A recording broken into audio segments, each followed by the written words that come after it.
करता हूँ। तो कल पूरी क्लास में जितना पढ़े तुम लोग ने ना, पूरा एग्रीगेट डिमांड खत्म कर दिया है, कंजम्पशन का कंसेप्ट कर दिया है, कॉपी में भी है। देखो याद रखना, जीरो लेवल ऑफ इनकम पे भी कुछ कंजम्पशन होता है, उसे ऑटोनॉमस बोलते हैं, इसे सी बार से डिनोट किया जाता है। ये सारा कंसेप्ट मैंने कल बता दिया है आपको, और आपके पूरा लिखा होना चाहिए। आज मैं आपको नेक्स्ट कंसेप्ट बता रहा हूँ, अगेन वेरी इंपॉर्टेंट, एकदम अच्छे से समझ के करना, और बिल्कुल आपको दिक्कत नहीं आनी चाहिए इसमें। आज हम लोग क्लास में कंसेप्ट शुरू कर रहे हैं एग्रीगेट सप्लाई का।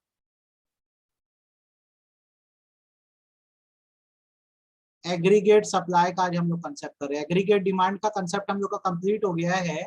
आज हम लोग एग्रीगेट सप्लाई का कंसेप्ट कर रहे हैं, जिसे हम लोग एएस से डिनोट करते हैं। एग्रीगेट सप्लाई को हम लोग एएस से डिनोट करते हैं। कल की क्लास में हमने पूरा एग्रीगेट डिमांड कवर किया। एग्रीगेट डिमांड एक्सपेंडिचर को रिप्रेजेंट करता है, और ये दो चीजों से बनता है, कंजम्पशन और इन्वेस्टमेंट से, और आपको मुझे लगता है समझ आ भी गया था। आज हम लोग एग्रीगेट सप्लाई कर रहे हैं। बेटा जस्ट अपोजिट है एग्रीगेट डिमांड का ये। जब आप एग्रीगेट सप्लाई बोलते हो तो एग्रीगेट सप्लाई की जो मीनिंग होती है वो होती है कि एग्रीगेट सप्लाई मतलब AS refers to total value of output available in the economy in a year. एक साल में आपके यहाँ जितना प्रोडक्शन हो रहा है, आपके यहाँ जितना वैल्यू ऑफ आउटपुट बन रहा है, वो आपके देश की एग्रीगेट सप्लाई बताती है। देखो एएस की एग्रीगेट सप्लाई का मतलब होता है total value of output available in the economy in a year. Value of output को आपने कहाँ पे पढ़ा था? जब नेशनल इनकम पढ़ रहे थे तो वैल्यू एडेड मेथड में आपने वैल्यू ऑफ आउटपुट का मतलब सेल्स पढ़ा था। तो आप साल भर में जितना सामान बेचते हो ना, उसे हम लोग एग्रीगेट सप्लाई बोलते हैं। ठीक है, अब एक बात बताओ, जब आप सामान सेल करोगे, बेचोगे, तो इससे आपकी इनकम होगी कि आपका एक्सपेंडिचर होगा? आपकी इनकम होगी कि आपका खर्चा होगा? आप ये बताओ। जब आप सामान सप्लाई करोगे, सेल करोगे, तो इससे आपकी इनकम होगी कि आपका एक्सपेंडिचर होगा? आप ये बताओ, फटाफट बोलो। सभी से पूछ रहा हूँ, ये सवाल है मेरा। अगर आपने सामान बेचा है, वैल्यू ऑफ आउटपुट मतलब सेल्स है, अगर आपने साल भर में सामान बेचा है, तो इससे आपकी इनकम हो रही है कि एक्सपेंडिचर हो रहा है? आपकी कमाई हो रही है कि आपका खर्चा हो रहा है? बोलो बेटा, क्या हो रहा है इससे? बोलो बोलो, एनीवन?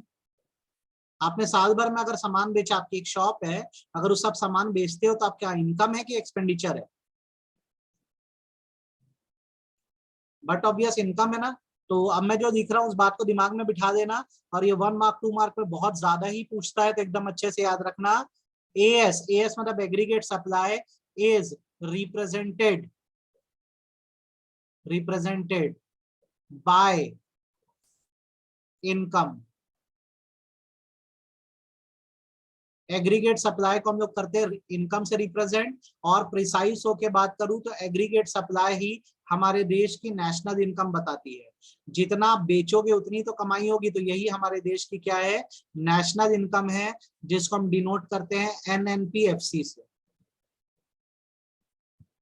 तो आपसे पूछेगा aggregate supply is represented by, तो आपका आंसर होगा सर इनकम से रिप्रेजेंट किया जाता है। तो इस हिसाब से अगर बोला जाए तो बात ये हो सकती है कि एग्रीगेट्स और सप्लाई, एग्रीगेट सप्लाई जो है इज इक्वल टू इनकम भी बोल सकता हूं मैं। तो आप ये बात को आगे भी याद रखना, एग्रीगेट सप्लाई इनकम से रिप्रेजेंट होती है। तो जहां एग्रीगेट सप्लाई वर्ड आएगा वहां पे आप इनकम का भी इस्तेमाल कर पाएंगे। आप ये नोटिंग कर लीजिए, और आप बताइए मुझे ये बात समझ आई कि नहीं है?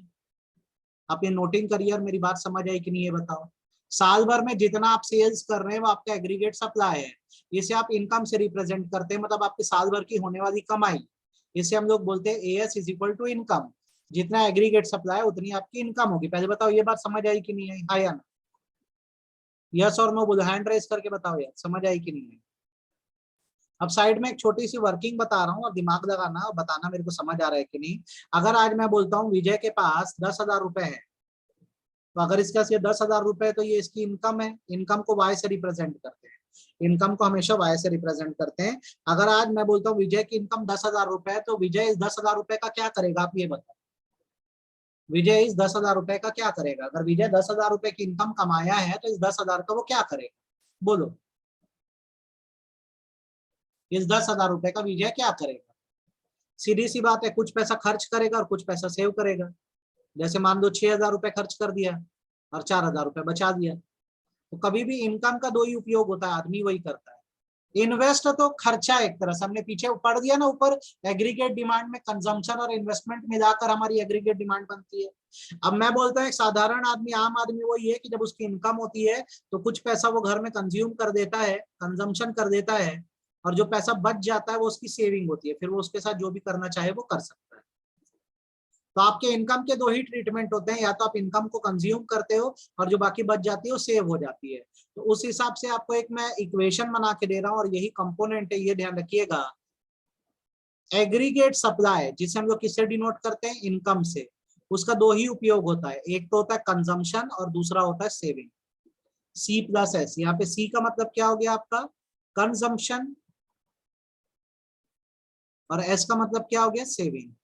आप इस बात को लॉजिक के साथ सीखो ना, जब भी आप कमाई करते हो, कमाते हो, क्या करते हो, कुछ खर्च करते हो, कुछ बचाते हो। तो एग्रीगेट सप्लाई को हम इनकम से ही रिप्रेजेंट करते हैं, तो income is equal to consumption plus saving. ये इसका इक्वेशन हो गया। जैसे ऊपर देखो आपने एडी का इक्वेशन बनाया था ना, आपने एडी का ऊपर इक्वेशन बनाया था ना, एग्रीगेट डिमांड का क्या इक्वेशन बनाया था, कंजम्पशन और इन्वेस्टमेंट। आप खर्चे का क्या करते हो, अगर मैं बोलता हूँ एग्रीगेट डिमांड एक एक्सपेंडिचर है, खर्चा है, तो आप इसका क्या करते हो, खर्चे में या तो कोई चीज कंज्यूम करते हो या तो इन्वेस्ट करते हो। वैसे एग्रीगेट सप्लाई आपकी कमाई है, आपकी इनकम है, तो या तो आप इनकम को कंज्यूम करेंगे या तो अपनी इनकम से सेव करेंगे। अब आप बताइए, आपको एग्रीगेट सप्लाई के कंपोनेंट समझ आ गए कि नहीं आ गए, हाँ या ना। There are two component of aggregate supply. हमारी एग्रीगेट सप्लाई के दो कंपोनेंट है। नंबर वन, एक कंजम्पशन होता है, ठीक है, कंजम्पशन को सी से रिप्रेजेंट करते हैं, और इसके बारे में आप लोग ने ऑलरेडी पढ़ दिया है। किसमें पढ़ दिया है, ऊपर एग्रीगेट डिमांड में already return whole concept. Consumption के बारे में ऊपर पूरा लिख चुके हो ना, डायग्राम वाइग्राम सब बना चुके हो। तो एक तो आपने कंजम्पशन पढ़ दिया ऑलरेडी, तो मेरे को दोबारा समझाना पड़ेगा कि आपको समझ आ गया है। मैं दोबारा रिपीट कर रहा हूँ, आज हम लोग एग्रीगेट सप्लाई पढ़ रहे हैं। साल भर में आप कितना सेल्स करते हो, मतलब कितना कमाते हो, ये आपकी एग्रीगेट सप्लाई को शो करता है। तो आप जब कमाते हो तो आपकी इनकम होती है वाई, उसका दो ट्रीटमेंट होता है, कुछ पैसा कंज्यूम करते हो, खर्च कर देते हो, और कुछ सेव कर देते हो। तो कंजम्पशन के बारे में तो ऑलरेडी आपने ऊपर पूरा लिख दिया है, तो दोबारा लिखने की जरूरत नहीं। सेविंग्स के बारे में थोड़ा सा लिखना, हर चीज को समझ के एकदम प्रॉपरली, और इसमें कोई डाउट आए तो बताना। कंजम्पशन का आपके पास लिखा हुआ है, सेविंग के कंसेप्ट को आज आपको समझना है। सेविंग को रिप्रेजेंट किया जाता है एस से। सेविंग की मैं मीनिंग अगर लिखूं तो सेविंग का मतलब होता है मनी अनस्पेंड, या इसको ऐसे लिखोगे ज्यादा अच्छा होगा, portion of money not spend from income. Income का वो पोर्शन जो आपने खर्च नहीं किया है, इनकम का वो पोर्शन जो आपने खर्च नहीं किया है, वो आपकी सेविंग है। एग्जाम्पल के तौर पे आपकी इनकम जो है, अगर मैं बोलता हूँ 20,000 रुपए है, और उसमें से 14,000 रुपए की आपने एक साइकिल खरीद ली, तो ये साइकिल आपने खरीदी मतलब आपने कंजम्पशन किया, तो ये साइकिल 14,000 की है। अब आपके पास बच गया जो 6,000 रुपए, ये आपकी सेविंग होगी। तो सेविंग का मतलब क्या होता है, सेविंग का मतलब इनकम का वो हिस्सा जो खर्चा नहीं हुआ है, ठीक है। तो अब यहाँ पर आपको सेविंग का मतलब मुझे लगता है समझ आ गया होगा। तो अब आप यहाँ पे लिखिए सेविंग फंक्शन, सेविंग फंक्शन आप लिखिए, और यहाँ डैश डाल के मैं लिख देता हूं, saving is the function of income. Saving income का फंक्शन है, जिस तरह से कंजम्पशन भी इनकम का फंक्शन था ना, सेविंग भी क्या है, इनकम का फंक्शन है। यहाँ पे मैं इक्वेशन बना दे रहा हूं, S is equal to F of Y. Saving is the function of income, दूसरे शब्दों में कहा जाए तो, in other words, saving has direct relation. ये 2 नंबर का एग्जाम में पूछता है ये चीज, ये 2 मार्क्स में पूछता है, सेविंग का क्या रिलेशन है इनकम के साथ। तो saving is the function of income आपका आंसर होगा, ये इसका इक्वेशन है। और आप ऐसे लिखेंगे कि saving has direct relation with income, that is more the income, more the person will save.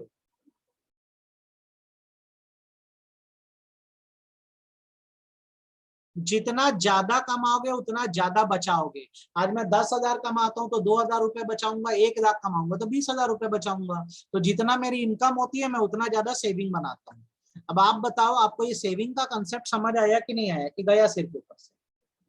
आपको ये सेविंग का कंसेप्ट समझ आया कि गया सिर के ऊपर से? आप ये बताओ, क्या आपको ये सेविंग क्लियर हुआ कि नहीं हुआ? वो पैसा जो आपने अपनी इनकम से बचा दिया वो सेविंग है। तृप्ति को बस समझ आया क्या? बाकी लोगों को नहीं समझ आया? सेविंग किसका फंक्शन है? इनकम का फंक्शन है। इसको ऐसे लिखते हैं, saving is the function of income. Y मतलब इनकम होता है। दूसरे शब्दों में कहा जाए तो सेविंग का डायरेक्ट रिलेशन है इनकम के साथ। जितना ज्यादा आप कमाओगे, इनकम कमाओगे, उतना ज्यादा सेव करोगे। ठीक है, अब इस चीज का हम क्या करते हैं, साइड में बनाएंगे सेविंग स्केड्यूल। हम बनाएंगे सेविंग स्केड्यूल। स्केड्यूल वर्ड का मतलब होता है टेबल, और फिर यहां पे बनाएंगे सेविंग कर्व।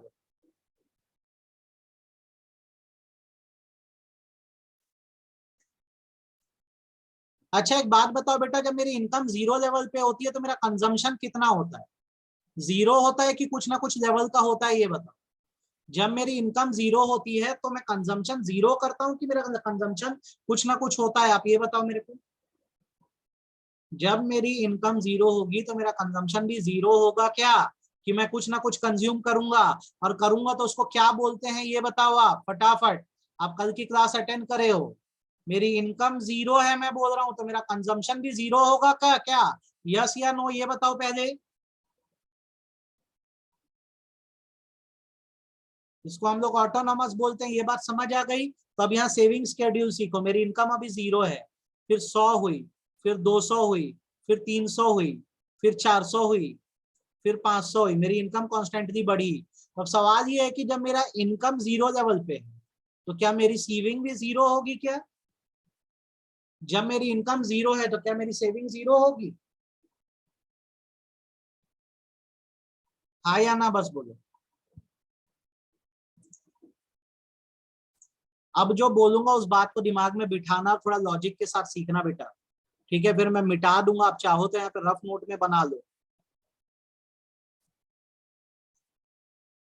आपके बैंक अकाउंट में पुराना पैसा जमा है 60 रुपए, ये आपकी सेविंग है।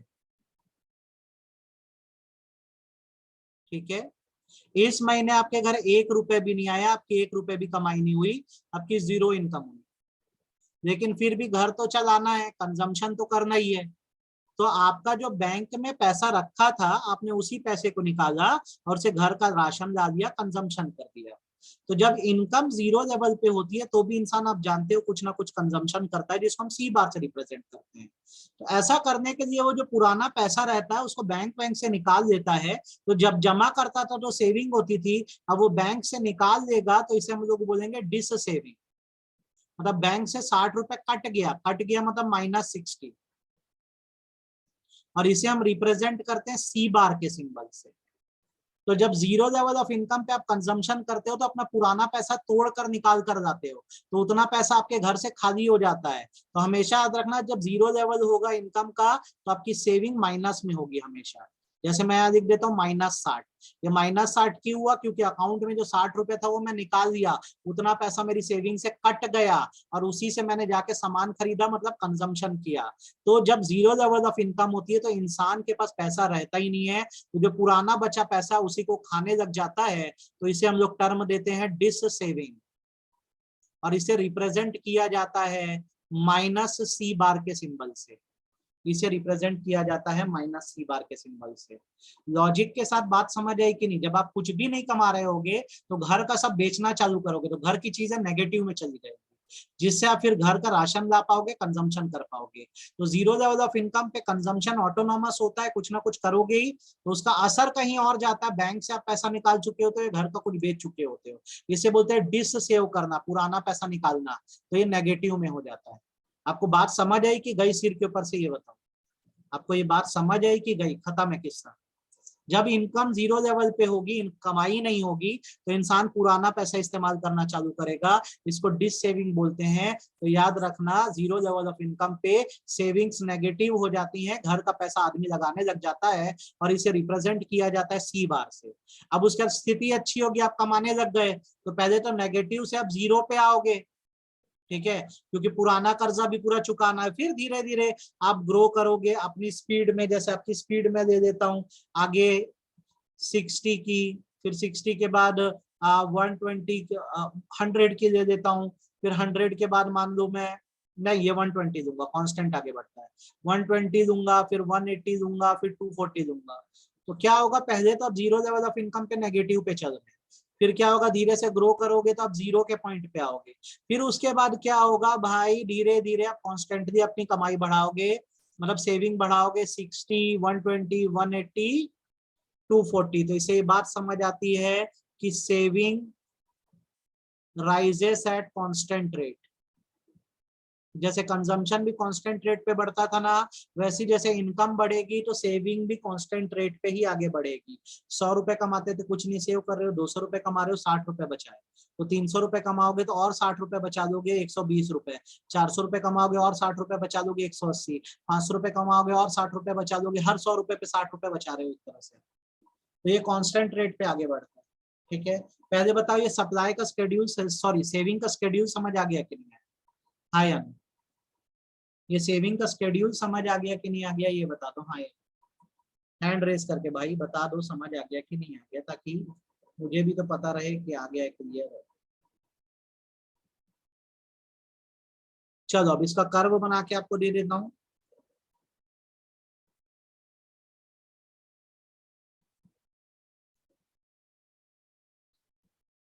आप लोग भी मेरे साथ साथ बना लो।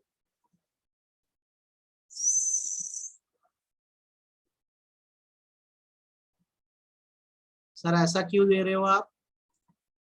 तो भाई साहब, अगर आप देखा जाए तो ये मेरा वाई, ये मेरा एक्स एक्सिस हो गया, ये मेरा 0.0 हो गया, क्योंकि नेगेटिव में भी सेविंग है, इसलिए मेरे को नेगेटिव में देना पड़ा। ये मेरा वाई है, ये मेरा वाई है, ठीक है। अब आपकी जब इनकम, ये आपका एक्स एक्सिस हमेशा क्या शो करेगा, इनकम को शो करेगा, और आपका वाई एक्सिस हमेशा क्या शो करेगा, तो जैसे जो भी सेविंग हो, कंजम्पशन हो, ये सब को शो करने के ये काम आता है यहाँ पर। तो आपकी जब इनकम लेवल जीरो था ना, जब आपकी इनकम लेवल जीरो थी, तो आप पुराना पैसा अपना इस्तेमाल कर रहे थे, आप डिस सेव कर रहे थे, -60। जीरो लेवल ऑफ इनकम पे घर का पैसा आदमी खर्च करना चालू कर देता है, इसे हम लोग डिस सेविंग कहते हैं, और इसे हम लोग रिप्रेजेंट करते हैं किस सिंबल से, -C बार से, ठीक है। अब उसके बाद फिर क्या हुआ है, कॉन्स्टेंटली आगे बढ़ रहा है, जैसे कि हम देख रहे हैं। तो अब जैसे जैसे इनकम बढ़ेगी, ये भी कॉन्स्टेंटली क्या होगा, आपका लीनियर वे में आगे बढ़ता जाएगा। तो ये आपका हो गया सेविंग का कर्व एस। एक पॉइंट आता है जब आपकी सेविंग जो होती है वो जीरो होती है, ठीक है, ये बात याद रखना। आगे आप नेगेटिव से पहले जीरो पे आते हो, फिर उसके बाद आगे लाइफ में ग्रो करते हो। जब आपके घर में बहुत सारे कर्जे होंगे, तो पहले पूरे कर्जे चुका के आप जीरो के पॉइंट पे आओगे, उसके बाद फिर आपके घर की नई सेविंग चालू होती है। तो ये इसी फंडे पे चलता है, देख लो सीख लो। जब इंसान कुछ नहीं कमाता होता तो नेगेटिव में रहता है, डिस सेव करता है, फिर जब कमाना चालू करता है, पूरे कर्जे पे करता है, वो जीरो लेवल पे आता है, फिर उसके बाद ये क्या करता है, ग्रो करता है। आपके कर्व बना लोगे तो मेरे को बताना, सर हमने बना दिया। आप बना दोगे तो मेरे को बताना, सर हमारा ये कर्व बन गया है। ये सेविंग शेड्यूल हो गया, सेविंग कर्व हो गया, बन गया बोलोगे तो मैं आगे बता दूँ।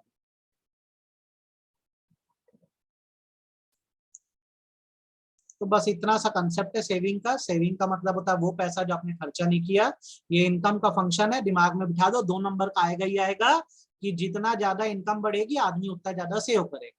ये इसका स्केड्यूल है कि जीरो लेवल ऑफ इनकम होगी तो भी घर का पैसा खर्च कर देते हैं तो डिस सेविंग होती है, फिर जैसे जैसे कमाते हैं तो कांस्टेंट रेट पे सेविंग राइज होती है हमारी। इतना सा ये कंसेप्ट है। सेविंग का इक्वेशन नीचे लिख लो, आपको एग्जाम में पूछ देता है। सेविंग का इक्वेशन लिख देते हैं हम लोग, S is equal to minus C bar plus 1 minus B of Y. रट डालना बस, और कुछ मत करना। ये फॉर्मूला है, ठीक है। जैसे कंजम्पशन का फॉर्मूला कल बताया था ना, कंजम्पशन का क्या फॉर्मूला है, C bar plus B Y. ये कल मैंने आपको बताया था, कंजम्पशन का formula C bar plus B Y. वैसे सेविंग का फॉर्मूला ये है, minus C bar plus 1 minus B into Y, ठीक है। यहाँ पे चीजों के मतलब आपको समझा दे रहा हूँ। ये जो है ना माइनस सी बार, ये डिस सेविंग को शो करता है कि जीरो लेवल ऑफ इनकम पे आदमी घर से खर्चा कर देता है। ये जो 1 माइनस बी है ना, ये है slope of saving curve. Slope of saving curve है, इसका काम आगे पड़ेगा तो मैं बताऊंगा कब पड़ेगा। इसको हम लोग ना एमपीएस बोलते हैं, मार्जिनल प्रोपेंसिटी टू सेव। और ये जो वाई है ना तुम्हारा, ये इनकम। एस क्या है तुम्हारी, सेविंग। ये फॉर्मूला याद रखना, 2 नंबर का बोर्ड्स में पूछ देगा कि सेविंग का इक्वेशन क्या है, तो minus C bar plus 1 minus B of Y. Noted हो गया तो बता दो, यहाँ पे मैं लिख देता हूँ इक्वेशन ऑफ सेविंग।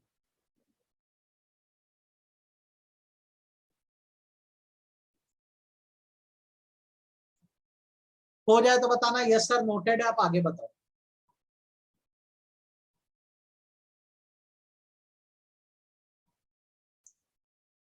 अब तुम जैसे कल की क्लास में देख लो हमारा कारनामा क्या था, तो तुमको एक आइडिया हो जाए अभी इस बात का।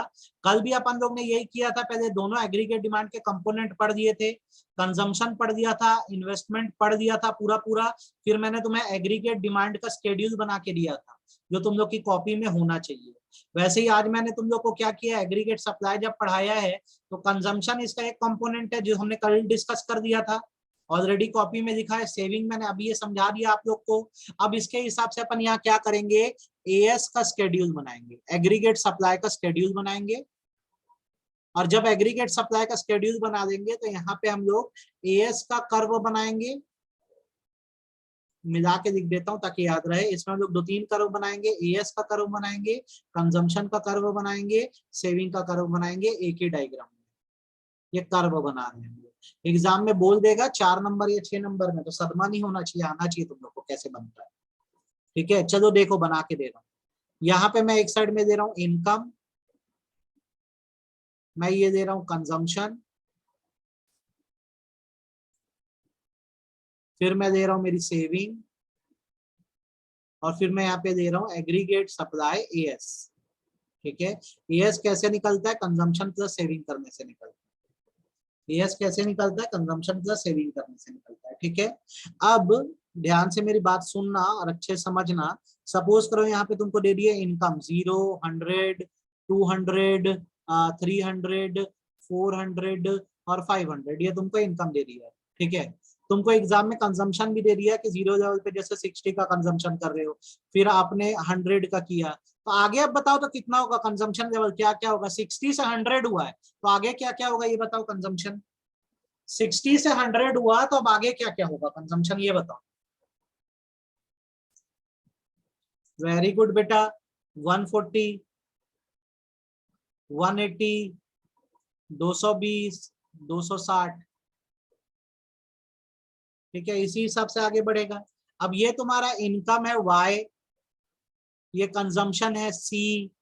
अब सेविंग अभी पता नहीं है कितनी है, तो आप यहाँ पर देखो एग्रीगेट सप्लाई का इक्वेशन क्या होता है, consumption plus saving C plus S। और जैसा कि मैंने बोला है आपको कि जो एग्रीगेट सप्लाई इसको Y से भी रिप्रेजेंट करते हैं, तो फॉर्मूला तो ये भी हो सकता है ना, Y is equal to C plus S। तो अगर तुमको Y दिया है और C दिया है तो क्या सेविंग नहीं निकाल सकते। सेविंग का मतलब क्या होगा, Y minus C, income minus consumption करने से तुम्हारी सेविंग आ जाएगी। फॉर्मूला डिराइव करो यहाँ पे। एग्रीगेट सप्लाई का मतलब होता है consumption plus saving, aggregate supply को हम इनकम भी बोलते हैं। तो इनकम का मतलब होता है कंजम्पशन प्लस सेविंग। अब आपको इनकम अगर दी हो और कंजम्पशन दिया हो तो सेविंग निकालना कितना आसान है, y माइनस सी कर दो, यहाँ पे y माइनस सी कर दो। तो क्या क्या आएगी मेरी सेविंग, y माइनस सी, 0 minus 60 minus 60, 100 minus 100 0, 200 minus 140 60, 300 minus 180 120, 180 240। बात समझ आई? तो क्वेश्चन में तुमको इनकम दे देगा, कंजम्पशन दे देगा, सेविंग तुमको खुद निकालनी होगी, सेविंग तुमको खुद निकालनी होगी, ये बात याद रखना। Are you getting? आपको बात समझ आई जो मैंने बोला, हाँ या ना? कैसे निकालेंगे, समझ आया कि नहीं आया, हाँ या ना ये बोलो।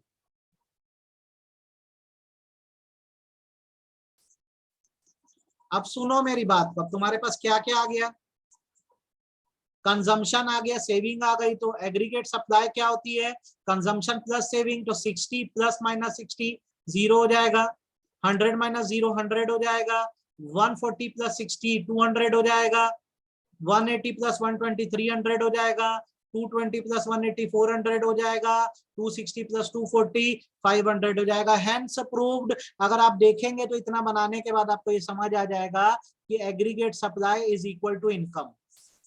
एग्रीगेट सप्लाई इनकम के बराबर होती है। देखो आ गया 0 100 200 300 400 500, यहाँ पे भी पूरा बनाने के बाद अल्टीमेटली वही आया। तो दिमाग में बिठा लो, गंगाधरी शक्तिमान है, इनकम ही एग्रीगेट सप्लाई को बोलते हैं। ठीक है, ये बात प्रूफ हो गई। ठीक, अब इसको अपन कर्व में शो करते हैं, अब इसको अपन कर्व में बनाते हैं, देखो कैसे बनाएंगे। और ये सब अपनी कॉपी में कर्व बना के रखना। ठीक है,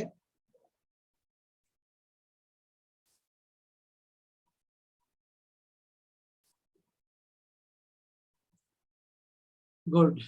अब ये हो गया। अब यहाँ पर देखो, मैं जो बात बोलूंगा वो याद रखना।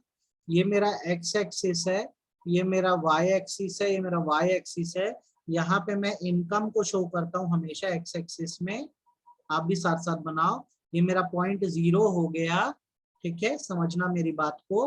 अब 0 लेवल ऑफ इनकम जब है तो पहले कंजम्पशन कर्व बना देते हैं अपन। जब 0 लेवल ऑफ इनकम है तो भी सर्टेन अमाउंट ऑफ कंजम्पशन तो हो ही रहा है ना हमारा। तो बिल्कुल ये हमारा यहाँ पे एक पॉइंट दे देते हैं, और यहाँ से हमारी लीनियर लाइन चली गई, लीनियर बढ़ता आगे, मैंने पहले भी बोला है आपको, ये लीनियर चला गया अपना। ये आपका कौन सा कर्व बन गया, कंजम्पशन कर्व बन गया।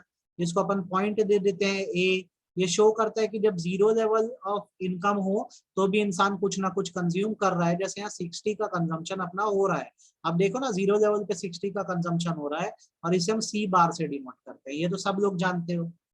अब दूसरा तुम बना दो सेविंग का कर्व। तो 0 लेवल ऑफ इनकम पे सेविंग क्या हो रही है, नेगेटिव से जाती है। तो ये तुम्हारा पॉइंट हो गया ए डैश। ठीक है, और ये जो है ये बताता है कि 0 लेवल पे इंसान डिस सेव करना चालू करता है, तो इसको मैं डिनोट करता हूँ माइनस सी बार से, और ये मेरा कर्व ऐसा बनेगा। काट मत देना इसको ना, कंजम्पशन सेविंग का इंटरसेक्ट मत कर देना। ये आपका सेविंग का कर्व बन गया।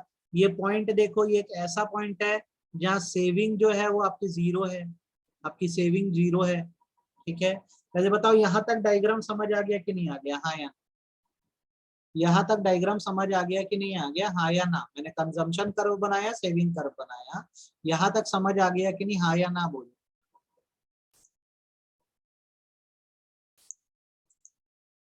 आ गया। अब तीसरी चीज जो हमको शो करनी है वो मेरी एग्रीगेट सप्लाई है। तो एग्रीगेट सप्लाई देखो कॉन्स्टेंटली आगे बढ़ती है, 0 100 200 300 400 500, ये इनकम के बराबर होती है। तो इसका जो एंगल बनता है ना बेटा, याद रखना, इसका जो एंगल बनता है एग्रीगेट सप्लाई का, स्ट्रेट 45 डिग्री पे बनता है।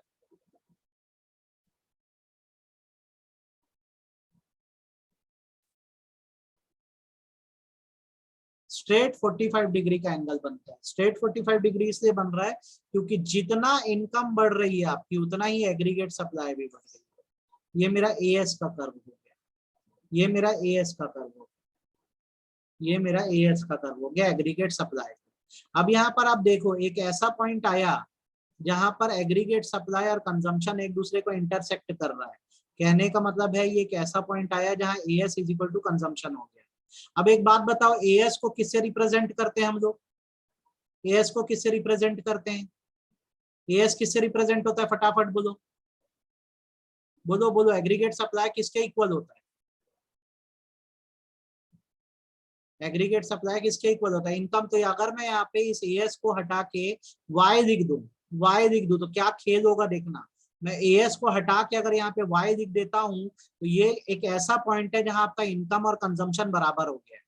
ठीक है। और दोस्तों यही मजे की बात है कि जिस पॉइंट पर आपका इनकम और कंजम्पशन बराबर होता है, आप जोड़ के देखेंगे तो उस पॉइंट पे आपकी सेविंग जो है वो जीरो हो रही है।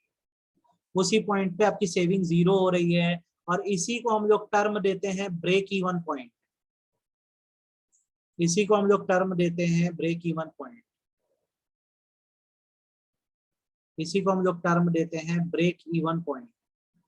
एक ऐसा पॉइंट होता है ब्रेक इवन पॉइंट जहां पे इनकम जो है कंजम्पशन के बराबर हो जाती है, और उस टाइम सेविंग आपकी एकदम जीरो चल रही होती है। उसे हम लोग बोलते हैं ब्रेक इवन पॉइंट। आप स्केड्यूल में देखेंगे ना बेटा, तो ये देखो, ये है वो पॉइंट। एक ऐसा पॉइंट आया जब इनकम और कंजम्पशन क्या हो गई? बराबर हो गई। और जब ऐसा हुआ तो देखो सेविंग जीरो हो गई। तो ये आपका ब्रेक इवन पॉइंट है। बीईपी मतलब एक ऐसा पॉइंट जहां ना फायदे में हो ना नुकसान में हो। जितनी इनकम हो रही है उतना कंजम्पशन हो रहा है, और उस टाइम आपकी सेविंग क्या हो जा रही है? जीरो हो जा रही है। तो ये डायग्राम आपकी कॉपी में बन जाना चाहिए। और अब आप बताओ, आपको ये डायग्राम समझ आया कि नहीं आया? ये डायग्राम समझ आया कि नहीं आया, ये बताओ। हल्का सा टेक्निकल है, लेकिन दिमाग लगाओगे तो बहुत आसान है। तो आपसे पूछेगा what is break even point, तो आप बोलोगे break even point refers to, लिख लो वहीं पे, refers to a point where where income is equal to consumption. मतलब y is equal to c, and at that point saving is zero, और उस टाइम सेविंग जीरो। ये break even point का answer है। आपको पूछेगा पहचानो कहाँ ब्रेक इवन पॉइंट आ रहा है, तो आप ये बना के दिखाओगे। ये आपका हमेशा याद रखना, एग्रीगेट सप्लाई का जो एंगल है ये 45 डिग्री का ही एंगल होता है।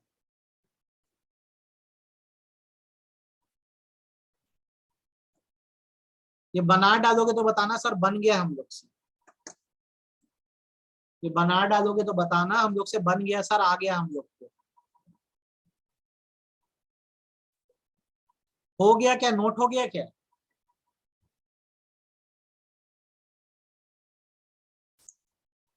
तो मेरे बच्चों, जो कल से तुम लोग अटेंड कर रहे हो, आज हमारा एक चैप्टर खत्म हो गया।